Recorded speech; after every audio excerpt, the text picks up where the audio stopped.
Ključno pitanje danas, imamo li mi uopšte državu? Da li se mi u sopstvenoj državi Srbiji išta pitamo? Da li o bilo čemu odlučujemo? Kada su nas poslednji put nešto pitali na nekom narodnom referendumu? Već 14 godina Srbijom vladaju agenti stranih interesa, koji su uništili sve ono što je domaći ekonomski interes, stranke koje su opljačkale ovu državu i izvukle iz naših javnih preduzeća, iz naših prirodnih i prirodnih bogatstava, naših banaka i naših firmi sav kapital i prelili u stranačke džepove i predali ovu državu u ruke stranaca.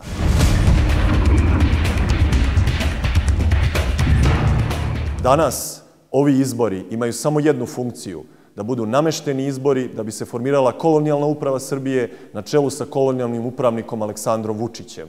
Zašto danas u Srbiji ne sme ništa kritički da se kaže o Aleksandru Vučiću? Zašto Aleksandar Vučić ne sme da izađe ni na jedan direktan televizijski duel, ni na jednoj televiziji, ni sa jednim predstavnikom opozicije? Zašto više od 20 dana izbegava da izađe na direktan televizijski duel na koji sam ga pozvao? Da li su ovi izbori osmišljeni samo zato da bi se promenio Ustav Srbije i završilo sa izdajom Kosova i Metohije, da bi se izdala i Raška oblast i Vojvodina, da bi se prodao Telekom i EPS, da bi se prodalo poljoprivredno zemljište strancima ili da bi se doneo zakon o radu koji će ukinuti radnička prava i pravo na štrajk?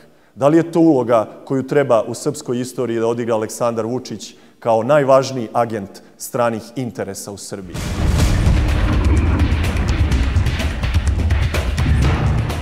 Aleksandar Vučić je na strani Miškovića. Mišković je finansirao i Aleksandra Vučića. Aleksandar Vučić je na strani stranih ambasada.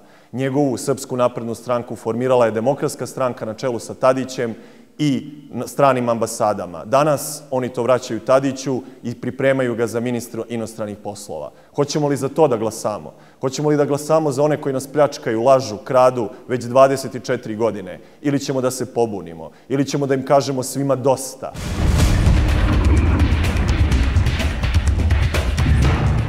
Svi su bili sa svima i opet će.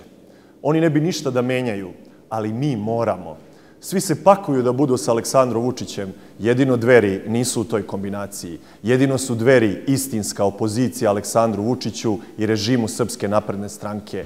Zato vreme je da promenimo nešto u Srbiji. Vreme je da se probudimo, osvestimo, pobunimo protiv vladajućeg režima. Ako vam je dobro, glasajte za stranke vlasti, ali ako vam nije dobro, glasajte za sebe, glasajte za Dveri.